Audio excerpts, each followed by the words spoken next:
thinking about some of the services that you were talking about a minute ago, I know that you did mention the criteria.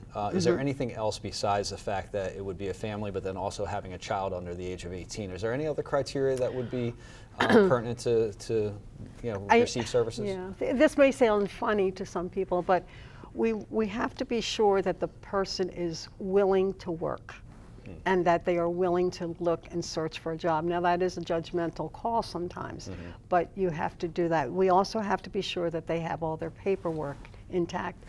Like if they are an immigrant, do they have their green card? You know, those do they have a birth certificate? Do they have their driver's license? We had one young man who had lost all his identification, and we were able to get him all of that so that he could then go try to get a job. So we have those kind of things. Our goal setting that we set, like I said, it's attainable for that particular family and is handled individually. There is a curriculum called New Beginnings that Family Promise puts out. Family Promise actually is a national organization, and we are an affiliate of it. And they have a whole curriculum on how to save money, how to build your budget, how to do interviews, all kinds of aspects of these things that these people would need to get themselves back on the into society and be a viable part. Okay, let's focus on the priorities that Family Promise has. So, if you had to really name one or two of your main focuses, your major priorities, what would that be?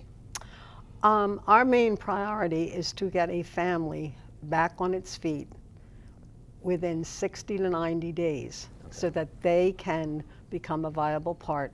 They would of society. They would have a job. They would have housing. Those are the way that we work with it. Now, when we vet our guests, as we call them, when we vet them, then there's a whole series of various questions and things that we ask them. And those things, they have to fall into certain categories. There are some Family Promise affiliates throughout New Jersey that actually expect the people to have a car or a vehicle so that they can transport themselves. We also transport, but that's another possibility of something we would want from them. But the most important thing, I think, is the willingness to want to work and to get out of the situation, and it's a situation that they're in. Like we say to everyone, we're all one paycheck away from it. We never know what could come across.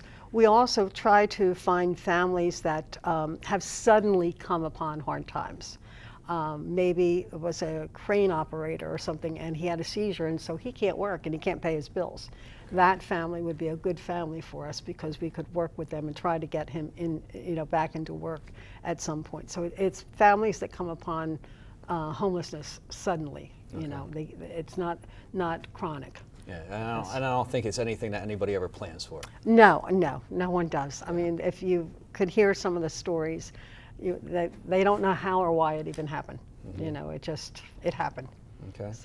So in thinking about you talking about that you have a director and a case manager, and the fact that the majority of folks are volunteer, Family Promise, it's my understanding that you're a nonprofit.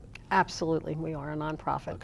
We raise all of our funding ourselves through private donations, fundraisers, sponsors, grants, whatever. We do not, however, have any government money coming in. It is all grants and scholarships that we get from other vendors.